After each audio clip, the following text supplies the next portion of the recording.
Hello everyone, good morning to all of you. कैसे हैं आप लोग? उम्मीद करता हूँ बढ़िया होंगे, खुश होंगे और अपनी ज़िंदगी में बढ़िया कर रहे होंगे। तो आज मैं आपके लिए करंट अफेयर लेके आ गया हूँ। आज के करंट अफेयर, ठीक है।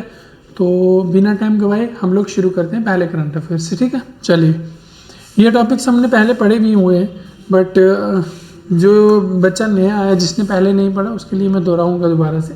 क्वेश्चन क्या है कि कंज्यूमर कॉन्फिडेंस सर्वे जो है वो रिलीज़ हुआ है, वो किस इंस्टीट्यूशन ने रिलीज़ किया है, ठीक है। कंज्यूमर कॉन्फिडेंस सर्वे किस जो है इंस्टीट्यूट ने रिलीज़ किया है, ठीक है। सबसे पहले आपको पता होना चाहिए स्टूडेंट्स के कंज्यूमर कॉन्फिडेंस सर्वे होता क्या है। कंज्यूमर कॉन्फिडेंस सर्वे में क्या होता है कि एक जो गवर्नमेंट होती है वो कंज्यूमर्स के पास जाती है और उनसे उनके एक्सपेक्टेशंस पूछती है, उनकी कॉन्फिडेंस पूछती है कि उनका मनी को लेके एक्सपेक्टेशंस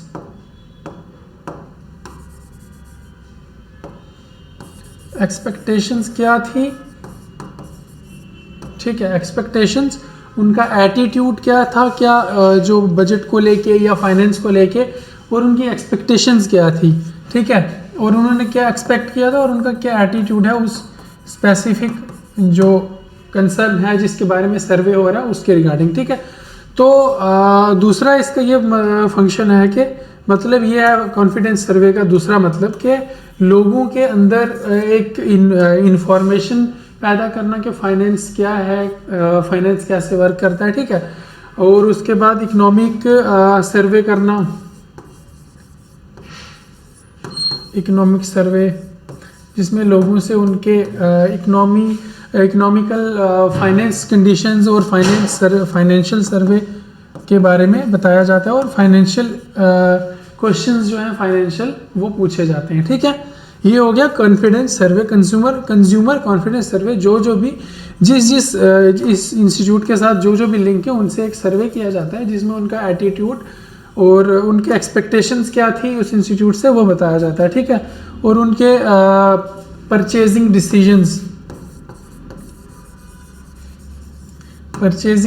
डिसीजंस को पूछा जाता है, ठीक है।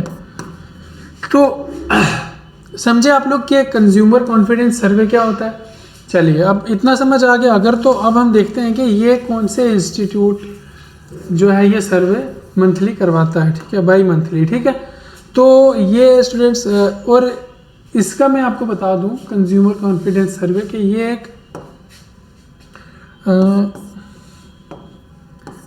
की फैक्टर भी है फाइनेंस का, ठीक है। की फैक्टर भी है फाइनेंस का, ठीक स्टूडेंट्स, समझे। चलिए, अब मैं आपको बताता हूँ कि ये किस इंस्टीट्यूशन के द्वारा जो है वो ये सर्वे करवाया जाता है। तो ये करवाया जाता है option A, reserve bank of India. Reserve bank of India के ऊपर पहले भी 4-5 वीडियोस बनी है, आप लोगों को पता होगा। और अगर नहीं पता तो मैं डिटेल इसकी बता देता हूँ कि reserve bank of India establish हुआ है अप्रैल 1, 1935, ठीक है। इसके जो करंट गवर्नर हैं वो हैं संजय मल्होत्रा,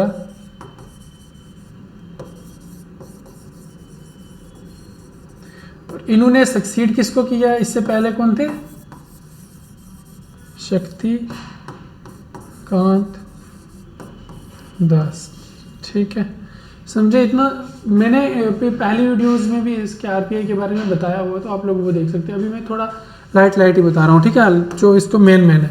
और इसका जो है वो हेड क्वार्टर है जो वो कहाँ पे है, मुंबई में, आरबीआई का, ठीक है। चलिए, तो अभी देख लेते हैं आरबीआई का हेड क्वार्टर कहाँ पे है, मुंबई में। तो इसका करेक्ट आंसर क्या बना, रिजर्व बैंक ऑफ इंडिया। चलिए, आप मुझे बताइए कि रिजर्व बैंक ऑफ इंडिया का जो है वो फंक्शंस क्या क्या रहते हैं।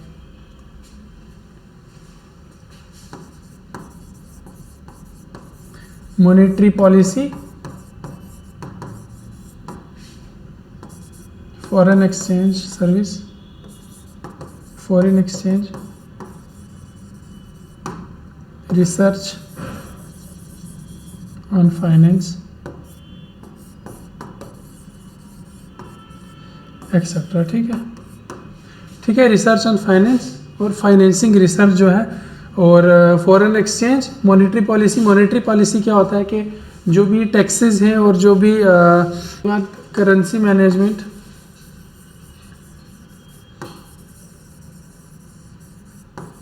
एंड रिसर्च, ठीक है। ये हैं इसके जो मेन फीचर्स हैं कि इसके आरबीआई के मॉनेटरी पॉलिसी, मतलब जो भी अपना इंटरेस्ट रेट जो भी सिलेक्ट करता है बैंक्स का वो यही करता है। फॉरेन एक्सचेंजेस, करेंसी मैनेजमेंट, और जो है बाकी की रिसर्च एंड डेवलपमेंट जो भी बैंक सेक्टर में होता है उसका ये देखता है, ठीक है। उसके बाद हम देखते हैं कि आरबीआई ने कुछ इनिशिएटिव्स लिए हैं, वो क्या हैं। तो अगर आप लोगों को पता है तो कमेंट सेक्शन में लिख के बताइए कि आरबीआई ने क्या क्या इनिशिएटिव्स लिए हैं, ठीक है। डिजिटल पेमेंट,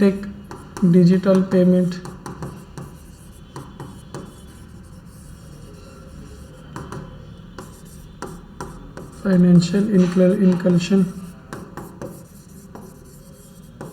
ठीक है। ये जन धन योजना वगैरह योजना और एक्सेट्रा, और ये हो गया यूपीआई, नेफ्ट, एक्सेट्रा, ठीक है। ये जो डिजिटल पेमेंट का इन्होंने वो किया, ठीक है। उसके बाद एक और फंक्शन है इनका कि फाइनेंशियल एजुकेशन भी ये अपने थ्रू लोगों को देते हैं कि किस तरीके से कैसे मैनेजमेंट होना चाहिए financial education.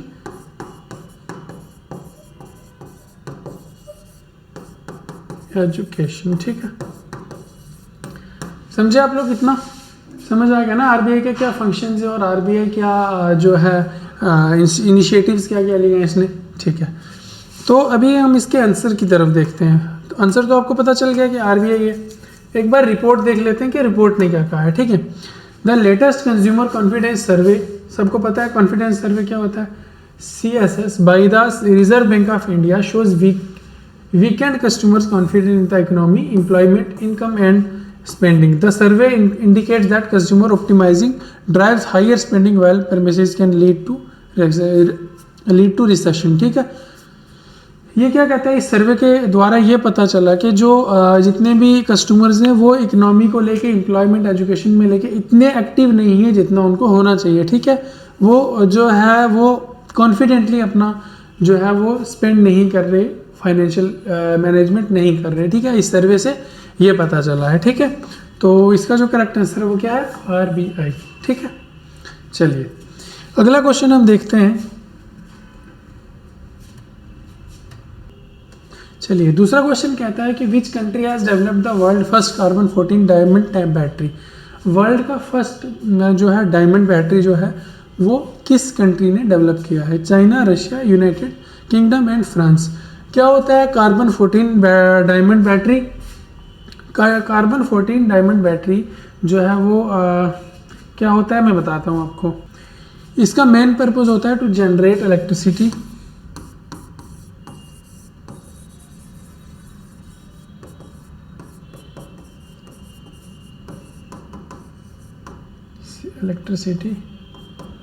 Zero emission.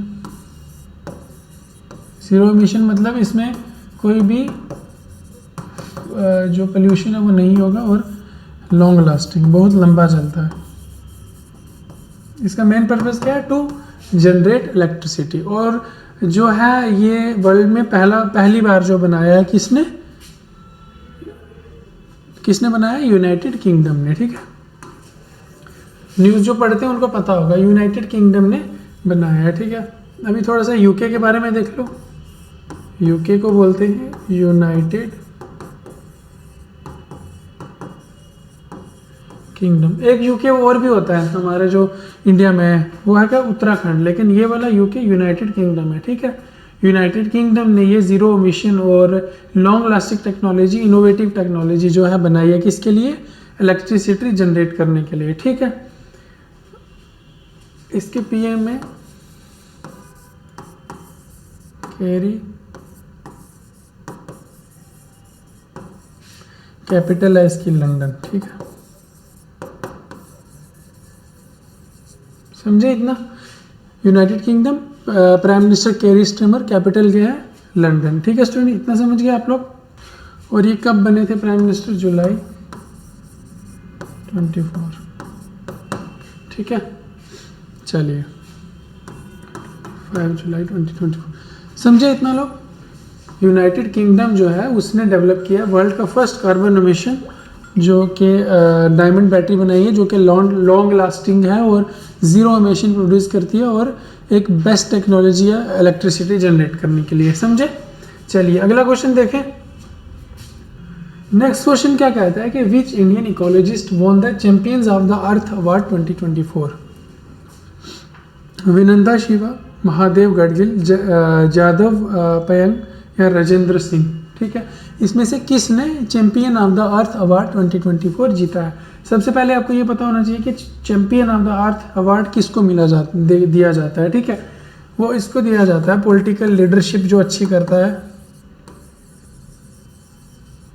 Leadership. उसके बाद ये एंटरप्रेन्योरशिप। एंटरप्रेन्योरशिप पता है किसको? एंटरप्रेन्योरशिप वो होती है जो अपना एक स्टार्टअप स्टार्ट करते हैं और जो बहुत अच्छा चलता है, उनको ये अवार्ड दिया जाता है। ठीक है, उसके बाद साइंस एंड टेक्नोलॉजी में अगर कोई अच्छा करता है तो एजुकेशन के फील्ड में अगर बहुत ही अच्छा करता है तो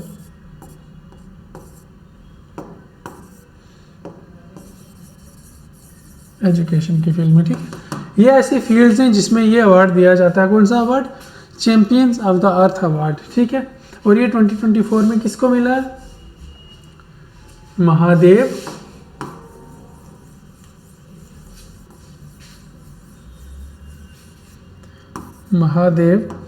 गडगिल को। ये कौन है Mahadev Gadgil?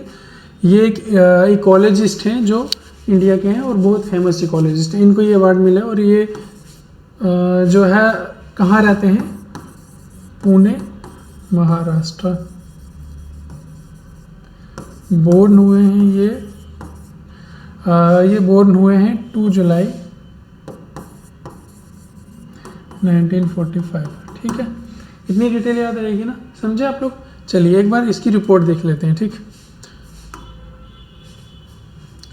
Ecologist Mahadev Gadgil received the UN champions of the earth award on December 10 for his work in the western Ghats, a global biodiversity hotspot. इन्होंने वेस्टर्न घाट्स में एक वर्क किया था जिसका नाम था ग्लोबल बायोडाइवर्सिटी हॉटस्पॉट। तो उसके रिगार्डिंग, उस वर्क के रिगार्डिंग इनको जो है वो अवार्ड मिला है। Gadgil chair the western Ghats ecology expert panel. ठीक है, उन्होंने जो वेस्टर्न घाट इकोलॉजी एक्सपर्ट थे उनको चेयर किया, मतलब उनके हेड थे। ठीक है, चलिए समझे ना आप लोग? महादेव गडगिल ये कहाँ के हैं? पुणे महाराष्ट्र के। बोर्न कब हुए? बोर्न ऑन 2 जुलाई 45 नहीं 42। ठीक है, चलिए 42। तो आपको ये भी पता चल गया कि champions of the earth award किसको मिला जाता है? जो फेमस जो भी कोई काम करता है एजुकेशन में, साइंस एंड टेक में, इनोवेशंस में, एंटरप्रेन्योरशिप में, जो भी लगता है कि यार इसने कुछ एक्स्ट्रा ऑर्डिनरी किया, तो उसको ये अवार्ड दिया जाता है हर साल। ठीक है, चलिए हर फील्ड में अलग अलग। चलिए अगला क्वेश्चन देखते हैं हम। नेक्स्ट क्वेश्चन कहता है what is the name of AI powered platform developed by IIT Delhi for discovering molecules to slow down ageing. IIT Delhi के ने एक क्या बनाया है कि एक AI प्लेटफॉर्म बनाया है जो एंटी एजिंग है, मतलब जो आपकी उम्र को लंबा कर सकता है, आपकी हेल्थ को अच्छा कर सकता है। तो उन्होंने एक इनिशिएटिव बनाया है जिसके थ्रू उन्होंने चेक किया है कि हम लोग एक ये टेक वर्जन लाइफ सेवर करके एक जो है एज एक्सटेंड करके एक जो है वो बनाएंगे, जिससे लोग हेल्दी रहेंगे और लोगों की जो ज़िंदगी है वो लंबी हो जाएगी। ठीक है, लाइफ स्पैन लंबा हो जाएगा। ठीक, तो ये IIT दिल्ली ने बनाया है। ठीक है, इसमें से ऑप्शन क्या है? Option C age extend. इसका क्या नाम है जो इन्होंने AI पावर्ड प्लेटफॉर्म बनाया है? एज एक्सटेंड, जिससे आप अपनी मतलब इनके मुताबिक जिनसे एज में काफ़ी फ़र्क पड़ेगा, आपकी हेल्थ काफ़ी सुधर जाएगी। ठीक है, रिपोर्ट क्या थी न्यूज़ में वो देख लेते हैं। Researchers at IIT Delhi developed the age extend, ठीक है, AI powered platform to discover molecules that slow ageing and promote healthier lifes. इन्होंने कुछ मॉलिक्यूल्स बनाए हैं जो बॉडी में अंदर जाते हैं तो वो आपकी एजिंग जो है वो एज लंबी करते हैं और आपकी हेल्थ अच्छी रखने में आपकी हेल्प करते हैं। ठीक है, as extend use bio activity data from गिरोप्रोक्टस to predict new molecules with anti aging properties. ठीक है, समझे आप लोग? इसमें क्या क्या ये मॉलिक्यूल्स लेने से क्या क्या बॉडी में जो है वो बॉडी में क्या चेंजेस आएंगे। इसमें आपकी पोटेंशियल को इंक्रीज करेगा, किसी भी चीज़ का पोटेंशियल जो आपका इम्यून सिस्टम है वो हेल्थ अच्छी करेगा। इसमें टॉक्सिसिटी को रिमूव करने के, आपके माइंड में जो है टॉक्सिसिटी है उसको रिमूव करने के एक अच्छे मॉलिक्यूल्स हैं जो आपके टॉक्सिसिटी रिमूव करेंगे। टारगेट प्रोटीन्स है इसमें, और काफ़ी सारे ऐसे मैकेनिज्म हैं जो बहुत सेफ हैं आपकी बॉडी के लिए। ठीक है, तो इन्होंने ये एक AI पावर्ड प्लेटफॉर्म बनाया है। क्या? एज एक्सटेंट, नाम से ही पता चल जाएगा आपको। ठीक, चलिए अगला क्वेश्चन हम देखते हैं। Eagle nest bird festival is celebrated in which state? Arunachal Pradesh, Gujarat, Assam, Odisha. सबसे पहले आपको पता है ईगल नेस्ट क्या नाम है? ईगल नेस्ट किसको बोलते हैं? ईगल नेस्ट एक बर्ड है जिसको बगुन बोलते हैं। लोकल लैंग्वेज में जो लोग हैं उनको पता होगा, जो बगुन बर्ड है उसकी सेंचुरी भी इन्होंने जो है इसके नाम पे बनाई है अरुणाचल प्रदेश में। ठीक है, अरुणाचल प्रदेश में। ठीक, ये बर्ड जो कहाँ पे फेस्टिवल मनाया जाता है? अरुणाचल प्रदेश। और ये बगुन जो है वो 2004 में डिस्कवर हुआ था, 2004 में डिस्कवर हुआ था। और ये जो है वो इसकी पॉपुलेशन कितनी है? 20 to 40। ठीक है, 20 to 40 इंडिविजुअल्स, 20 से 40 ही पॉपुलेशन है इनकी। अभी देखते हैं कि ये बर्ड तो आपको पता चल गया, इसका लोकल नेम बगुन है। 2004 में ये डिस्कवर हुआ पहले। पॉपुलेशन इसकी 20 से 40 इंडिविजुअल है। ठीक है, चलिए अभी देखते हैं कि कौन सी स्टेट ने ये मनाया जाता है फेस्टिवल। तो ये फेस्टिवल मनाया जाता है अरुणाचल प्रदेश। अरुणाचल प्रदेश, समझे आप लोग? अरुणाचल प्रदेश में। अभी अरुणाचल प्रदेश के बारे में भी आपको थोड़ा सा बताता हूँ मैं। इसके पहले आपको बता दूँ को कि CM इसके हैं पेमा खांडू। CM, कैपिटल है इसका ईटानगर। ठीक है, कैपिटल क्या है इसका? ईटानगर। तो पॉपुलेशन है इसके अराउंड 1.5 मिलियन। ये किसकी बात हो रही है? अरुणाचल प्रदेश। चलिए इतना काफ़ी है, एक बार रिपोर्ट देख लेते हैं। चलिए रिपोर्ट देखते हैं हम। रिपोर्ट कहती है कि अरुणाचल प्रदेश चीफ मिनिस्टर पेमा खांडू जो है ये BJP के अध्यक्ष हैं। ठीक है, BJP पार्टी से बिलोंग करते हैं। Unveil the new logo for the 40th eagle nest bird festival Saturday January 17/9/2024।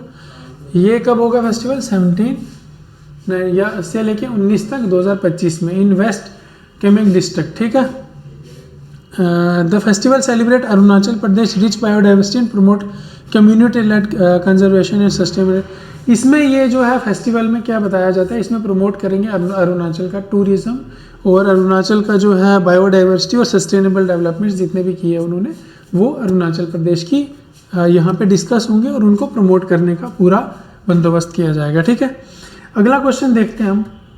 चलिए क्वेश्चन है, who become the youngest world chess championship on December 2024? 12 दिसंबर 2024। इसके बारे में हमने डिस्कस किया था पहले भी कि FIDE वर्ल्ड चेस चैंपियनशिप हुआ था, उसमें जो 2 प्लेयर खेले थे उसमें से कौन जो है become the youngest world championship on 12 दिसंबर 2024 को कौन बना। ठीक है, तो सबसे पहले आपको ये बता दूं कि वर्ल्ड चेस चैंपियनशिप जो है वो क्या होती है। वर्ल्ड चेस चैंपियनशिप जो है आपको पता है कि पूरी वर्ल्ड में एक चेस की चैंपियन होती है, जो काफ़ी सारी कंट्रीज़ के लोग आते हैं, वो चेस में पार्टिसिपेट करते हैं और जो फाइनल जीतता है उसको वर्ल्ड चेस चैंपियनशिप कहते हैं। ठीक है, तो ये सबसे पहले जो स्टार्ट हुआ था चेस 1886 में, सबसे पहले ये जो है इसका जो चेस गेम थी उसको स्टार्ट किया गया था। ठीक है, उसके बाद एक और इम्पॉर्टेंट है कि सबसे लॉन्गेस्ट कितने मूव्स का चेस हुआ था? 269 और 1889 में ये हुआ था। ठीक है, सबसे आपको याद होना चाहिए लॉन्गेस्ट कितने मूव्स का हुआ है? 269। ठीक है, 269 हुआ था।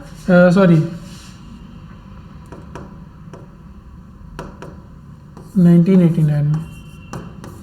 ओके 1989 में 269 मूव्स का जो है ये लॉन्गेस्ट चेस जो है मूव्स इसमें हुए थे। और इसमें आपको एक और बता दूं कि टाइम के हिसाब से कि लंबा गेम कब कितने टाइम तक चला है, ये 61 आवर्स